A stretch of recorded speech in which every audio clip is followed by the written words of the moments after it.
Assalamualaikum warahmatullahi taala wabarakatuh. Saya Muhammad Syahrir bin Cik Man, pelajar OUM kampus Kota Baru. Pada malam ini saya akan membentangkan dalam video saya ini berkenaan dengan tajuk pengenalan kepada komunikasi. Yang mana dalam esei saya ada isi pembincangan berkenaan dengan impak media baru kepada golongan muda di Malaysia dan juga budaya. Yang mana secara umumnya bahawa media adalah satu alat komunikasi antara dua hala maupun tiga hala dengan menggunakan teknologi terkini. Dalam dunia moden sekarang, media digunakan untuk melakukan proses komunikasi maupun untuk mendapatkan maklumat hanya di hujung jari sahaja. Namun, sejak akhir-akhir ini, media memberi kesan kepada pengguna memandangkan ramai tidak dapat keluar rumah akibat daripada wabak penyakit berjangkit iaitu COVID-19 ini. Impak pertama yang berkaitan dengan masyarakat dan budaya kini adalah media mampu mengubah cara hidup seseorang. Jika dahulu untuk mendapatkan maklumat agak susah dan memerlukan sumber bacaan yang relevan dan memerlukan seseorang tersebut rajin untuk membuat kajian agar sumber yang diperolehi dapat meyakinkan jawapannya.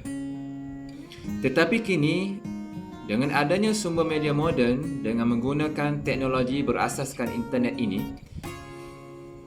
golongan muda pada hari ini dapat mencari maklumat yang dikehendaki dengan hanya di hujung jari sahaja. Bahkan ia lebih cepat dan memudahkan segala urusan terhadap maklumat yang ingin dicari.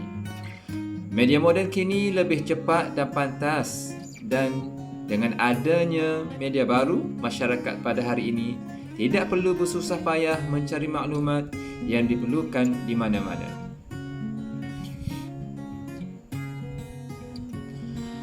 Impak yang kedua pula, media baru juga mampu merenggang hubungan silaturahim antara masyarakat setempat dan sekaligus mampu mengubah cara hidup seseorang dengan membiasakan menggunakan media sebagai budaya baru dalam kehidupan golongan muda pada hari ini. Hal ini kerana golongan muda tidak lagi pergi berjumpa dengan sanak saudara mereka secara bersemuka.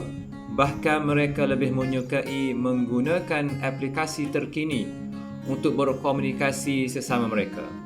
Keadaan ini juga memberikan golongan muda kurang bergaul dengan orang yang ada di sekeliling mereka.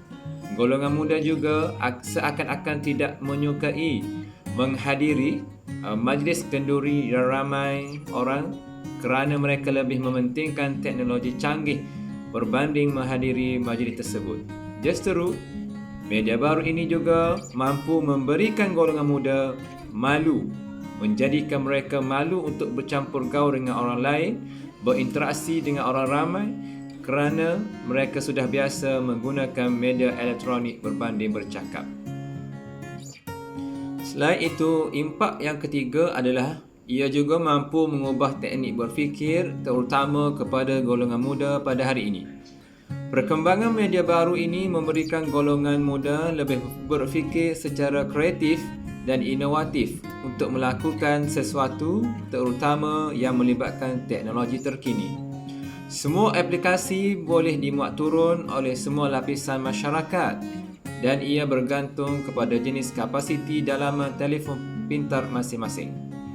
Di sini jelas bahawa golongan muda boleh memuat turun semua jenis aplikasi yang diinginkan untuk mengubah sesuatu perkara. Sebagai contohnya, jika golongan muda ingin mencantum dua keping gambar dalam satu kerangka, maka mereka boleh gunakan aplikasi sesuai di dalam telefon pintar mereka untuk mewujudkan perkara tersebut. Teknik berfikir secara otomatiknya akan berfikir jauh lebih berbanding zaman dahulu yang hanya menggunakan teknik tampal sahaja untuk melakukannya. Impak yang terakhir, yang keempat, media baru ini juga akan berlakunya hubungan interaksi golongan muda dengan masyarakat di sekitarnya semakin renggang. Hubungan interaksi ini adalah cara berkomunikasi antara dua hala dan tiga hala semakin renggang kerana mereka lebih mementingkan teknologi yang menggunakan internet sebagai budaya baru mereka berbanding melakukan proses komunikasi tersebut. Bukan hanya dengan masyarakat sekitar mereka, bahkan hubungan dengan rakan-rakan sebaya mereka juga akan berlaku perkara yang sama. Mereka lebih suka melakukan proses komunikasi di dalam aplikasi yang ada di dalam telefon pintar mereka berbanding bercakap secara bersemuka. Keadaan ini jika berterusan, mereka akan mengalami masalah berkomunikasi dengan baik, bahkan mampu memberi kesan negatif jika golongan ini mengamalkan penggunaan media berbanding berkomunikasi secara lisan.